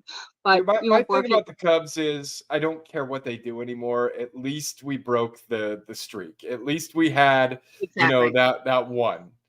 I mean, I only got one when I was 3 years old for the Bears too. So there you go. I mean, trust me, I was happy when the Red Sox broke their streak, and they were the only team I wouldn't have minded the Cubs losing the World Series to. I would have been very sad, but at least they both legitimately, deserved a win, and they both won in my lifetime. So I am happy. So, I'm very, very much stick up for the underdogs. So, but you kind of have to be a Chicago sports fan at all. So. dude, But what are these anyway, movies? I've never heard of most of. Well, Oppenheimer. I've heard of Oppenheimer at yeah. least. Killers of the Flower Moon. That is a most recent release from maybe about a month ago. It has famous people in there, and it was something about Americans coming in and like stealing native land. Oh, fuck off! By marrying it. Yeah, it was a very yeah. So what I'm seeing here is all of these should have been Godzilla -1. Yeah, pretty much. I mean, Oppenheimer, I don't mind. Best director, Christopher Nolan. That's cool. Yeah, Oppenheimer was probably a really good movie, but it's like when I watched Passion of the Christ, I was like, this is an amazing movie, and I will never watch it again because same thing with Schindler's List. Movies like that, yeah, they're really good, but why would I want to they make me sad. I don't want to be sad when I watch movies. Yeah, no, just absolutely crazy. But in The Holdovers, that one, it looks like it's set back in like the 1950s or 60s, and there's a group of boys at this all boys boarding school that a couple of the kids who don't get to go home for the holidays for whatever reason, they can't travel home, or their families not or the family went on vacation without them, whatever the story is. And it stars Paul Giamatti. It's supposed to be decent. I haven't seen it yet, but they won Best Actor and Best Supporting Actress. So here, Martin Scorsese, that's who wrote and directed The Killers of the Flower Moon. So it's a big kind of, sappy history. Did you know they're working on an Avatar 3 and an Avatar 4 now? I knew because they were supposedly filming all three of them back to back, but then the pandemic prevented that from happening. Dude, oh my God. I mean, can we all agree that the first Avatar wasn't actually a good movie? No, it just looked pretty. Yes, exactly. I would agree with you. Yep, looked pretty. I thought the movie was okay. I mean, I remember kids coming; they were bored out of their minds. I don't remember how old they were when the first movie came out. And seriously, you are beating me over the head with the evil fucking colonizers killing the Native American blue people metaphor. Because and can we be a little honest about the metaphor? If we're going to do the metaphor, can some of the blue tribes be directly working with the evil, military colonizers? Because they want to get rid of the other blue tribes that they don't like? And can some of the blue tribes actually eat other blue people because they're cannibals? Like we always just show it like, no, American military machine bad, Indian good. Like there were a lot more layers to the conflict than are ever portrayed in any movies. 1,000% agree. This one here scares the crap out of me. Have you guys seen the trailer for Poor Things? I haven't even heard of it. All right, so Poor Things, it stars obviously Emma Stone and what's his face that plays who's the current Hulk? Oh, yeah, I wouldn't see it anyways. Mark Ruffalo. Oh, Mark Ruffalo. Yes. Well, okay, so this is supposed to be like the most sexually freeing movie ever in the entire world, women empowerment and all that jazz. But it's basically a Frankenstein story. And I can't remember who the actor is that plays Dr. Frankenstein-like character. but so he has, I don't know if it's he has a ward that lives with him, and she gets pregnant. So she decides to jump off the roof of the very nice building that they have and self-delete. I think I And have seen a trailer for this movie, and he yes, tries yes, to Frankenstein her. yes, he Frankensteins her, but her brain is dead. So what he does is now this is obviously not logical in any way, shape, or form, but he takes the No, and it's brain kind of of her, gross. yes, he takes the brain of her fetus and Yeah. brings her back to life. So now she is this In 20 a something year old. full-grown woman's body. Exactly. And so some parts of it that you're like, okay, standing back from this, so fine. She needs to learn, manners, self-control, how to interact with society. And there are some scenes about that in the trailer where like they're out at a restaurant and she makes a comment going, I need to go kill that screaming baby, or she's eating food and she just spits it out. And then somebody says, oh, you can't do that. And she's like, what? If it tastes awful, I'm supposed to just keep eating it and swallowing it? I mean, kind of like, okay, fine, that's a little artsy, that's a little cute. But a large portion of the movie are these graphic sex scenes between her and Mark Ruffalo. Well, yeah, because he And has to help her learn how to deal with her child mind and her 20-year-old body sex hormones. And it's like, this exactly. is like we've somehow, just when I think you can't get any more gross and pervy, you find the intersection between necrophilia and pedophilia. And you go, Exactly. that's where we want to go with the movie. This sounds like an It's awful movie, and I want to stop talking about it. But Yes, we can I agree. we can absolutely continue. It's why I didn't even bother, because I pulling up a trailer on it because it was frightening. Not it's the Yeah, trailer's not even that's fit why for when you Rumble. said that movie, as soon as you started to describe it, I'm like, I do remember seeing something about this movie, and I hated it. So thanks Yeah. for making me relive that trauma. Yeah, I Well, just died. this way, just in case Bride of Slender mentions going out to see Poor Things, the movie's fresh in your mind. You can decline politely and then check for sanity. But the other movies in here, I have no idea what May December is, but it won for Best Supporting Actor and Screenplay. Adapted screenplay was the Martin Scorsese, because I think Killers of the Flower Moon is a book. I have no idea. So Animated this feature. this is Gilby. I think it's Gilby Studios is the name of it. They're like one of the best animation companies for Studio like Ghibli. Ghibli. Yeah, Studio they're like one of Ghibli or Ghibli, one of the two. yeah. So they're like one of the best animation studios, and I hear every single person that's watched this movie loves it. Yeah, they did like Oh, cool. Princess Mononoke, Howl's Moving Castle, that one with the cat bus. Like Yeah. they do all these. They're really artsy, they're really artsy anime, and they're not bad.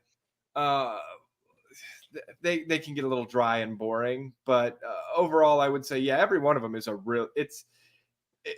it is flawlessly presented. I'll put it that way. Like the story has depth, the animation is gorgeous. They've got a lot going for them. They're really good. Yeah, so if you want an animated movie, you can go check it out. Sounds good. Sounds good. I don't know the best documentary or foreign film cinematography. I think it's fantastic that Oppenheimer won. Absolutely. Best editing. Totally down with that. One I man do show's like. right. Mononoke was my favorite. That was the best one they ever did. I really liked Princess Mononoke. Alrighty. Let's see. Godzilla -1 got for best use of visual effects. That's pretty great for a low budget film. Godzilla should have won all these. Godzilla Best art- -1 looks really good, but when me and little Chad were supposed to go watch it, he had a flat tire, so he couldn't make it. And I was like, so he hits me up and he's like, change of plans. I got a flat tire, blah, blah, blah. So probably won't be going to see the movie tonight. I'm like, well, that's not really a change of plans so much as the plan is we're canceled. Like, we're not going to see the movie now. Oh, someone else would like to say that Laputa is the best. I don't know. Can't comment. I don't know that I've seen that one. I really like Princess Mononoke. That's my go-to. There's big ass fucking wolves, and the dude's arm gets all messed up. So when he pulls his bow, he fires arrows so hard they sever people's heads. It's awesome. Yeah, and I have on this list, the only two movies I've seen is Barbie and Oppenheimer, and I am totally fine with Barbie winning best art direction and production design, just for the first 10 minutes of the movie when they're in Barbie land. Yeah, It was you've done mentioned that it looked really, really, really well. really good. Yeah, I mean, the movie could have started and ended there. It was cute and very stereotypical Barbie. It was cute. And yeah. Oh, One Man Show wants to know if little Chad can't change a flat tire. I guess I'm not sure quickly he enough to make it to the can. movie. I'm sure he can, but I don't think he had a full-size spare. I think he has one of those like shitty little like don't drive this more than 20 miles spares. Gotcha. Yep.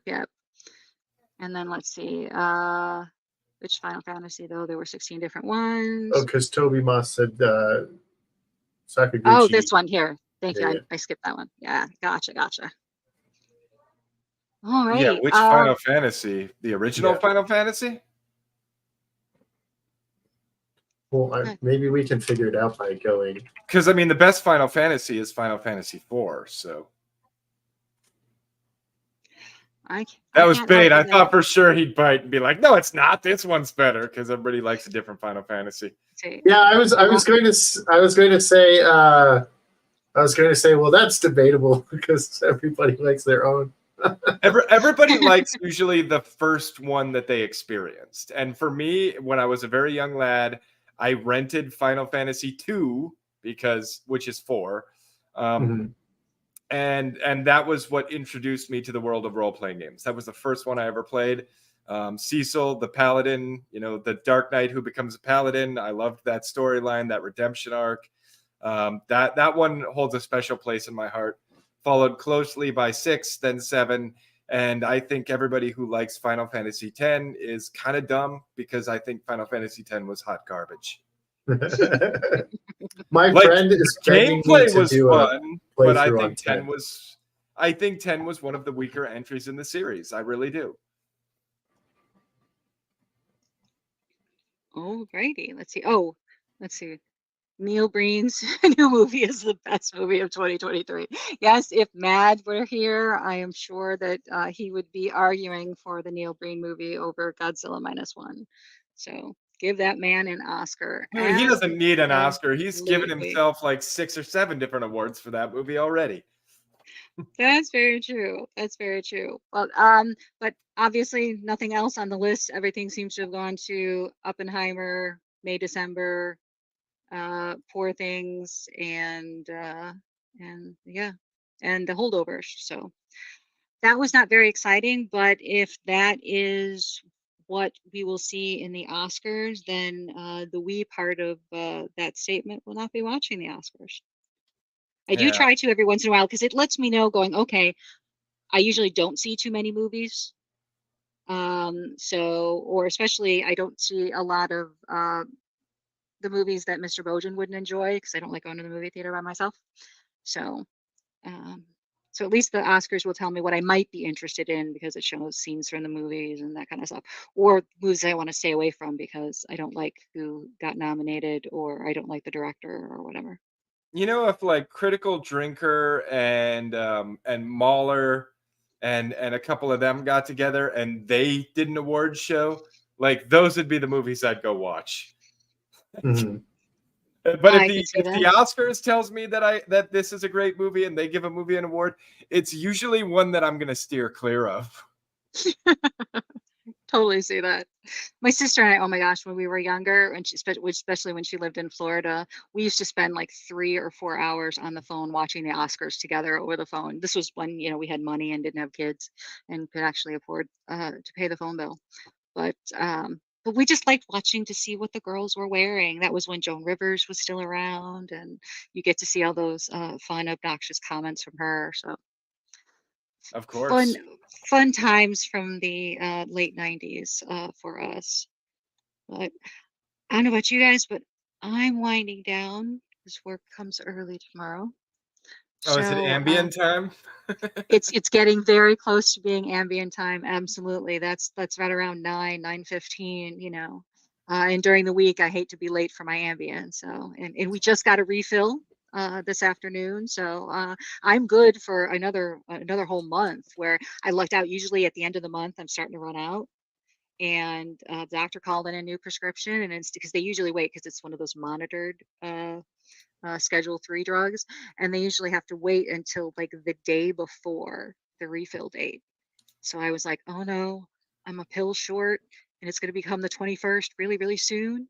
And then all of a sudden, Mr. Boja's like, I called Walgreens, or Walgreens called us and said that your Ambien is ready like a week early. I'm like, go get the damn prescription now before they change their minds. They're trying to get it done before the holidays. That's why. Lucky I'm break. thinking you are right. Lucky and so breaker, it would have been late, and you would have been waiting until like January 3rd to get it. I know. Well, I had to meet with my doctor because he's his family is in India, and he goes there for 3 weeks at the end of every year. So if I don't catch him like right before he leaves, there's always a risk of me running out of meds. You know what? One of these days, Mr. Bojan will allow me to go on Ascendant Art podcast on a Friday night after taking Ambien, and that would be the show. Oh yeah, probably I've been trying to make that happen in the background, but thus far, apparently Mr. Bojan has not allowed it. Yeah, maybe you can have a special anniversary episode, and I can be on for like 5 minutes before he steals my mouse away from me and turns off my computer. I believe we are coming up on our 100th episode, so. See, there you go. Well, speaking of Ascendant Art, why don't you tell us all about that as we move toward ending the evening? Oh, am I doing my outro? Yes, Yeah, please do your outro. I can do my outro. So, as probably everybody in this audience already knows, I am one half of the Ascendant Art podcast, along with Lil Chat. We go live for about 2 hours at 9 p.m. Eastern every Friday night. And if you think that it's weird, the show just kind of cuts off at the end. You are correct. That is exactly how it ends, and that is by design. And don't worry about it. That's a thing. Okay, we're not doing more than 2 hours, and I will not allow it to happen. Also, we've been doing a lot of gaming streams with Brahma. We do Party Animals usually on Tuesday nights at 9 Central, 10 Eastern. Those are pretty fun too. But those are on Brahma's channel. Although I think we dual streamed. I think it was on Ascendant Art podcast as well. I think so. I think it was because I think I watched you guys this week. Was that this week or last week? I can't remember. That was Tuesday, I think. Last night. Oh. Last night? Well, see, night. This is how well the Ambien works. I didn't even remember it was last night. Oh, too funny. All right, well, Biggles, you are up. Tell everybody where they can find you and follow you and all that fun stuff. So you can find me at youtube.com /@BigglesBets, and that's not the one with the underscore that I'm using in the chat, but the one without the underscore. That is mine. And I do a lot of gaming stuff, but I think in the new year, I'm going to focus more on like anime stuff, like anime reviews and then game reviews rather than actual gameplays. So yeah, you can find me there. That's it. I don't know anything about pop culture. So when I do make a thing on this, it's because they want me to talk about something. Time out, Biggles. I mean, gaming and anime are huge cross sections of pop culture. Like you've got a very large segment of that culture right there. Yeah, but I don't know. Like, I can't tell you like celebrities' names at all. But you know what? Like, you did great on all of our non-anime and gaming topics today. Yeah, so. I don't even. Just fine. I just knew that like it's easy to break someone's fingers when you grab it. You know, like give me my phone, and you freaking break their hand as you get your phone back. It's very possible, even when you don't try to. I can honestly imagine. I mean, it happens to, to kids, playing basketball or just, horsing around on a daily basis. So, but well, thank you very much, Zombie Box Reviews. It was a blast. It was our first stream without supervision. We didn't have Mads, we didn't have author Stephen Walton, we didn't have Scott, and we survived. And Hopefully my little thing doesn't get us banned. And hold on here. Do you really think author Stephen Walton even counts as supervision? I mean, like, it's like the substitute teacher who doesn't know how to discipline the students. I think you're probably right. And speaking of that, if author Stephen Walton should be hopefully joining us again soon. He was setting up things at the new house, so we hope that we will have him back on a future Wednesday, or that he will start up his Saturday streams, because those usually lead right into Sporking News Podcast Talking Random on Saturday nights at 8:30 Eastern. Yeah, because Other he's times, putting together his studio right now, right? Like, yep, if I remember absolutely. correctly, he was working on putting together his studio, and it should be done in a week or two. Yep. So I'm very excited. He's living with both his sons under the same roof, and for the first time ever. So he's very excited about that, and I'm excited to hear how the move and everything went. And thank you very much. That's my hearted comment for the evening. I really appreciate it. I'm glad you guys had fun. And oh no, hopefully that is not also what he's Why not setting up. both? Why not both? As long as we don't see the paraphernalia in the background when he's streaming, I'm okay with that. Let's be honest. Both of them are full of straps and phallic objects. They're not very different. That's true, and it can't be much worse than streaming from what it looked like the bathroom when you for a while there. I don't know. The bathroom with the katana. Who doesn't stream from the bathroom? There you go. That's why it's green. Alrighty, folks. Here we thought it was a green screen. That's just the smell, huh? You're in the cloud. Exactly. Well, before you all leave us for the evening, if you haven't done so, please hit the thumbs up button on Rumble or the like button on YouTube. Really appreciate it. It would be very exciting to have a bunch of nice likes for Scott to look at in the morning. So I appreciate that. And the only plug for me is I'm pretty much with Scott every Monday, Tuesday, Wednesday, and Saturday, as long as my internet is functioning. I had to bail on him yesterday. And I am also on Vinny Art's channel on Friday afternoons around 5 p.m. Eastern. And I try to make when I can on his Sunday roundtable, which is at 9 Eastern. So if you want to find me, I'm pretty much at Tina Bojan anywhere that I am, including Rumble and all those other fun places. So thanks everybody for joining us. I really appreciate it. Thanks for being so animated in the chat. This was a lot of fun. And let's see.